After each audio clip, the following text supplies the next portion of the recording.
Alors salut à tous et à toutes. Du coup, j'ai acheté le truc sur AliExpress, 160 euros.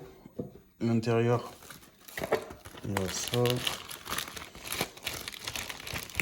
Bon, je l'avais déjà ouvert de toute façon. Alors ça, je suppose que c'est en chinois. Les flashcodes, j'imagine que normalement c'est pour des vidéos, mais les flashcodes ne fonctionnent pas. Ça, j'ai regardé un peu sur internet, c'est le câble qui va de l'écran au boîtier. Après, il y a les branchements. Ça, c'est le boîtier en question, avec c'est expliqué quel branchement va où. Ça, c'est l'antenne Wi-Fi qui permettra d'utiliser le CarPlay sans forcément devoir brancher le téléphone. Et ça, alors ça, il me semble que c'est le branchement caméra. Je crois que c'est marqué dessus. Ouais, c'est ça, branchement caméra. Et ça, j'imagine que c'est l'USB pour brancher le téléphone. Voilà, on va se retrouver dans la voiture. Dans le premier temps, on va se retrouver à l'arrière. On va falloir démonter ça. Juste pour pas faire de court-circuit, il faut que la batterie soit débranchée. Quand on a démonté la batterie, vu que le système pour ouvrir le coffre est électronique, il faut absolument, alors il y en a qui mettent un chiffon ou quoi que ce soit, moi je vais laisser le coffre ouvert, et il faut absolument bloquer, parce que si jamais la batterie est débranchée et que le coffre se ferme, sachant que c'est un bouton poussoir électronique, le coffre ne s'ouvrira plus. Voilà. Alors on se retrouve à l'intérieur, j'ai utilisé ça pour essayer de démonter. Alors je l'ai déjà fait avant, j'ai filmé maintenant, en fait faut passer derrière là. Avec les doigts, il faut passer un petit peu dessus, tirer pour que ça vienne. Et normalement, ça vient. Il faut bien faire gaffe de ne pas arracher juste la façade. Il faut vraiment aller chercher derrière. Ensuite, il faut aller chercher les branchements ici et les sortir. Il y a deux branchements. Il y a une toute petite fiche et une grande. Je vais vous montrer. Voilà, il y a une grande et une petite derrière. Et ce que je disais, ouais, il faut pas passer entre là. Ici, on voit, il y a les petits trucs en plastique là. Et ça peut se sortir. Alors, c'est pas très grave, mais c'est à éviter quoi. Alors, je zappé le moment où je veux le démonter parce que c'est un peu chiant. Donc, en fait, c'est vraiment, faut juste tirer dessus sans forcer comme un âne. Et normalement, les deux fiches viennent. Ils étaient à l'intérieur, donc il faudra penser à les remettre à l'intérieur, les faire passer là. Ensuite, quand on a terminé ça, il va y avoir deux vis ici et ici. Donc c'est les vis pour pouvoir démonter la façade du poste. Et ensuite il y aura en dessous à nouveau un démontage à faire. Donc là j'ai démonté les deux vis qu'il y a en haut. Il faut sortir la façade, alors je n'ai pas encore fait, on va voir. Il faut juste tirer dessus. Ensuite encore une fois il y a un branchement ici. Je vais le sortir. Avec un fil. Là. Ce petit branchement ici. Donc je vais le sortir et puis je vous retrouve après. Alors voilà, j'ai démonté du coup la façade du poste. Alors il n'y a que deux vis en haut. Celui-ci, il faut vraiment tirer correctement. Alors moi j'ai tiré sur le câble, c'est un risque à prendre. Après, si vous avez envie de le prendre, bah, vous le prenez. Sinon, vous allez galérer parce que j'ai trouvé ça assez compliqué. Du coup après, il faut enlever ces deux vis ici et les deux vis de l'écran qui se trouvent ici. Donc une fois démonté, je vous montre le résultat. Alors j'espère que le bruit de la pluie ne va pas faire gêner. Alors c'est la partie un peu compliquée. Du coup, il faut essayer de sortir l'écran. Ça a l'air de se sortir assez facilement. Ouais, du coup, avec les pouces, j'ai poussé, ça s'est légèrement décollé. Et en définitif, ça a l'air de venir assez bien. Bon, ouais, c'est sorti. Il y a lui à sortir. Voilà, est-ce que lui est simple? Ouais, bah, c'est pareil, c'est assez simple. Voilà. Il y a tous les câbles qui arrivent derrière. C'est les branchements qui vont être le plus compliqué, j'imagine. Donc pour les branchements, je vais essayer de regarder sur internet parce que c'est la partie qui est le plus stressante. Faut savoir que du coup, pour ceux qui veulent voir, voilà, c'est comme ça. Et après, je sais qu'il y a une fiche derrière l'écran où il va falloir sortir. C'est d'ailleurs pour ça qu'on sort l'écran. Pour sortir l'écran, du coup, il faut lever, il faut retourner. Et c'est ce branchement-là qu'il va falloir sortir. Il est relié ici, là. De toute façon, on voit c'est la même couleur. Et c'est le branchement que j'ai montré tout à l'heure dans la présentation du box. Donc dès que j'aurai trouvé le branchement, je vous le mets dans un instant. Alors je vais le faire en plusieurs étapes du coup, parce que je regarde au fur et à mesure et j'essaie de le faire. Alors il y a une toute petite fiche ici là. Faut appuyer dessus, parce que de base il est branché comme ça. Faut appuyer dessus, tirer. Une fois que c'est fini, l'écran, on peut entièrement le sortir. Donc c'est la partie, je dirais, un petit peu plus complexe. Donc on la pose à côté. Le câble passe ici. Alors pour que l'écran monte, faut pas hésiter. Moi j'ai un peu tiré dessus pour pouvoir vraiment le faire passer au-dessus pour retourner, parce que sinon vous y accéderez pas. Donc là, là c'est pas trop compliqué. Il faut juste tirer un petit peu dessus. Il faut penser que ça passe vraiment bien dans le trou ici pour le refaire passer de manière correcte. Tac. Et du coup c'est le branchement rose comme je disais tout à l'heure. Mais là on va pouvoir voir. Il faut vraiment appuyer. Il fait venir. Alors l'avantage c'est que derrière c'est métallique. On va pas pouvoir le voir ici là. C'est métallique donc c'est facile pour tirer. Voilà. Après ça je vous retrouve. Une fois que vous avez sorti ce câble là, vous le laissez là parce qu'il doit rester branché ici. Et en fait c'est l'autre câble qui va remonter, celui que vous avez dans le paquet, qui va remonter. À savoir qu'il faut bien faire gaffe parce qu'il y a du coudé. Le coudé il va y aller sur l'écran et la fiche droite elle va aller sur le branchement. Parce que si j'ai bien compris, lui il vient ici et du coup lui il vient droit. Parce que si vous mettez les deux coudées ça passera pas. Donc il faut bien faire remonter celle qui est coudée sur l'écran, de sorte à ce que ça prenne moins de place. Voilà, du coup j'ai fait passer le câble comme à l'initiale. Alors l'avantage c'est qu'il est plus long donc on se fait moins chier. Voilà, je l'ai branché, donc du coup le code couleur n'est plus respecté. Ensuite, on le réinsère. Donc là, je vais le réinsérer, je vais le visser. Je vais le visser que très légèrement dans l'hypothèse où je me suis trompé sur un branchement. Ce sera plus simple à redémonter. Voilà. Alors ensuite, on sort cette prise là. Alors là, je vais faire plus par déduction parce que la vidéo, on voit pas le mec cache. En gros, là, vu que j'ai un embout femelle et que ça, c'est censé rentrer pour se clipser. Je pense que en gros, il faut que je branche celui-ci à celui-ci pour brancher après celui-ci au poste directement. Parce qu'après, du coup, il y a une sortie annexe qui, celle-ci, va se brancher sur le boîtier. Voilà, je vous retrouve après le branchement. Alors voilà, du coup, ça y est, j'ai fait mon branchement, celui-ci, avec la targette qui se rentre. Là, ce branchement à l'intérieur. Et du coup, de ça ressort ce câble-là. J'ai toujours mes câbles de tout à l'heure, donc celui d'origine, ça c'est pour l'écran que je n'ai pas branché. Après avoir bien cherché, je vais vous montrer du coup le branchement. Alors c'est pas super évident, mais à la fois c'est un peu logique parce que ça peut pas se brancher différemment. Alors du coup, ici, on a le boîtier, on va le foutre le coude dans l'angle.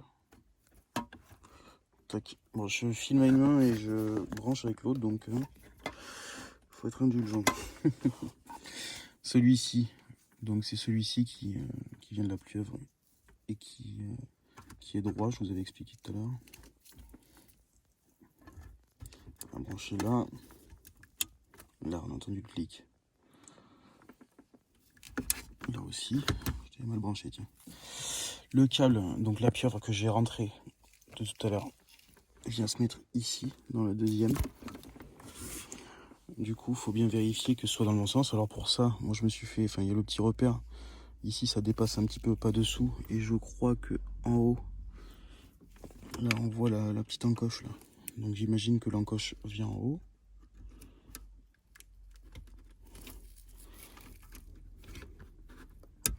Voilà, ça a l'air d'être ça. Ensuite, antenne caméra USB du coup. C'est le dernier branchement qu'il faut venir mettre à l'intérieur. Donc je vais le dénuder et je vais le brancher. Ici c'est du coup la caméra, parce que, enfin l'antenne plutôt, parce que du coup ça marchera avec la Wi-Fi. Et du coup je vais faire tous les branchements, je vous retrouve après. Alors du coup j'ai fini de brancher. À savoir que ça, c'est si jamais vous comptez rajouter une caméra. Donc il y a le in-out, etc. Moi je vais pas en brancher, je vois pas trop intérêt. Ici, dans la vidéo présente, du coup il y a marqué qu'il faut avoir les 1 et 2 sur on. Alors apparemment il parle de si on a un full screen ou pas. Moi j'ai cet écran là, c'est pas un full screen, donc à vous de voir si ça fonctionne.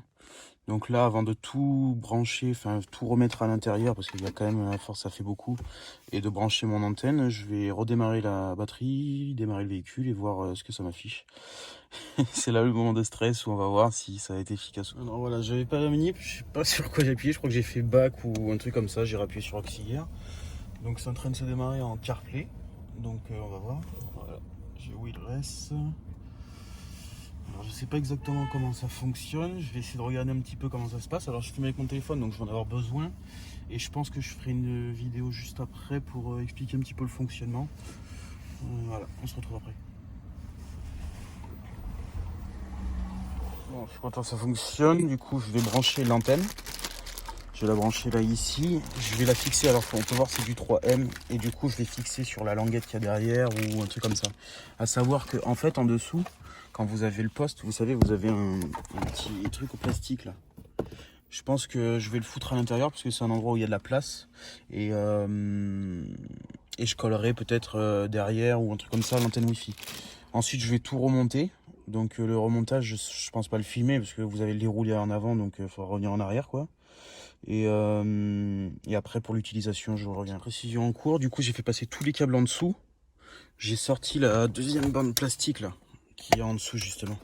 La petite bande plastique, je pense que je collerai l'antenne Wi-Fi que j'ai branchée. Attends, je l'ai branchée, elle est où? Elle est là. Voilà, ça je pense que je le foutrai à l'intérieur là. Comme ça au moins je l'aurai face. Donc je l'ai fait passer tous les câbles dessous, sauf celui-ci. Il faut se rappeler, celui-ci c'est celui de la façade. Ça c'est ce qu'il y a sur la ventilation. Donc du coup maintenant il faut s'emmerder un petit peu à faire rentrer. Bon ça va pas l'air compliqué, hein. Comme je disais il y a de la place. C'est un plastique qui se démonte. L'autre plastique que je vous montrais tout à l'heure, celui-ci là. Faut juste quand on n'a pas remonté tirer depuis le dessus et c'est deux clips qui viennent. Voilà. À savoir que le USB et le USB comme ça et la prise auxiliaire faut qu'elle dépasse. Donc je la ferai sortir également par là. Voilà. Alors je reviens à nouveau. La prise auxiliaire en fait, vu qu'elle est derrière et que c'est sur ce branchement là et que le câble est très petit, du coup la box je l'ai retournée à l'intérieur, les branchements sont vers moi.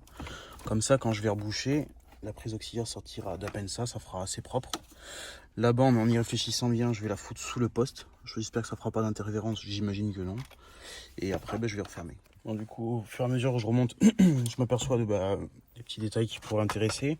Du coup, là, ce petit câble là, il sort là. J'ai deux au câble. Alors c'est vrai qu'ici, ça fait pas très beau. Après, quand on regarde depuis ici, enfin voilà, il n'y a aucun détail. À savoir que la prise auxiliaire doit être obligatoirement branchée puisque ça marche par auxiliaire. Bon, ça c'est un chargeur induction que j'ai rajouté moi. Ah, si ça intéresse, c'est AliExpress aussi. Comme ça, dans la couche-gorge, j'ai le chargeur induction. Bref, du coup, c'est le chargeur auxiliaire, enfin c'est la prise auxiliaire. Moi, je pense que je vais la faire passer tout le long là, dans la moquette. Comme ça, on aura juste un câble qui dépasse ici. Voilà. La prise USB, elle est là. Je pense que je vais être à l'intérieur, je vais tirer de sorte à la voir juste ici, que ça fasse pas très moche. Alors, je me demandais à le faire passer là. Parce que là, on peut le faire sortir. Mais je trouvais ça un peu compliqué, donc... Après, vu comment on peut démonter facilement, peut-être que je changerai la vie, je sais pas. Donc voilà, ça là. Sachant que faire passer là-dessous, j'ai une caméra, j'ai une dashcam. Le câblage vient là, donc il passe derrière pour se brancher à l'arrière de la voiture, donc ça devrait pas être trop compliqué. Pour les branchements du fil, je suis content. J'ai réussi à le faire passer, lui, à l'intérieur, le faire ressortir là. C'est la prise auxiliaire, hein. Donc en fait j'ai poussé le câble, ici j'ai bien écarté et il est tombé tout seul. Je vais le faire passer tout le long pour le faire brancher sur la prise auxiliaire, ça m'évite de démonter toute la console, etc. Donc voilà, je vais tout remonter et on verra. Et il y aura juste du coup le USB qui dépassera. Alors au début je voulais le faire passer là, le USB, mais après ça m'embête parce que du coup je perds l'utilité de la petite boîte qui s'ouvre, à moins de la percer, mais j'ai vraiment pas envie quoi. Donc voilà. Ah bah, ta petite prise auxiliaire, bon, je sais pas si elle est utile. Là, ça se voit pas du coup, mais le câble passe là. On le voit juste ressortir. On va voir. Derrière là-bas. Pour venir brancher un auxiliaire. Ça m'évite de démonter la console et je l'ai fait passer à l'intérieur. Bon, désolé pour la qualité de film. Je vais filmer avec mon iPad, du coup, ça va pas être terrible au niveau qualité. Mais ça me permettra de vous montrer avec l'iPhone. Voilà. Alors, j'ai la chance de pouvoir filmer et en même temps utiliser. Donc là, je l'ai fait par câble. J'ai branché, en fait, ça m'a proposé Apple CarPlay. Bon, faites pas attention, il y a une grosse fissure. Ça m'a proposé Apple CarPlay direct, donc je suis hyper content. J'ai pas encore fait de prise en main ni quoi que ce soit. Ah, peut-être que je l'ai branché, du coup ça a déconné. Non, non, c'est bon, ça fonctionne. Alors pour faire un débrief sur l'Apple CarPlay, c'est vraiment super parce qu'en fait, quand on arrive dans la voiture, parce que je me demandais si quand on arrive dans la voiture, il faut aller dans le menu, etc. pour aller sur l'Apple CarPlay et tout ça. Et en fait, vu que c'est connecté en Bluetooth et Wi-Fi, le téléphone se connecte directement, automatiquement. Donc dès que vous allumez la voiture, d'abord ça fait un écran noir qui dure une demi-seconde. C'est le menu de l'Apple CarPlay. Et directement, ça passe sur l'Apple CarPlay. Après l'utilisation, il faut voir ce que ça peut donner dans le temps. Là, j'ai fait un petit tour de voiture, j'ai réussi à mettre la musique sur Amazon, parce que moi je suis sur Amazon Music, et en même temps Waze. Alors si le téléphone bug, forcément le GPS va bugger, ça arrive pas sur le GPS normal, mais bon, si vous êtes dans un endroit où ça capte pas, vous vous trompez de route, c'est un petit peu long. Après, niveau installation, en fait, tout tombe sous le sens, en fait, on a l'impression que c'est hyper compliqué, mais tout s'accorde. Faut faire passer les câbles, ça c'est un petit peu compliqué, mais à la rigueur, c'est vraiment qu'un détail. J'ai réussi dans la vidéo à le faire passer dans la console, la prise auxiliaire.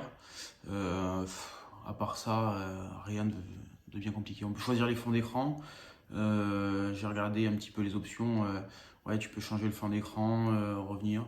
Si jamais tu as envie de revenir sur le menu BMW, c'est possible. En fait, il faut appuyer sur le menu, faut appuyer sur navigation, ça revient sur le menu de base.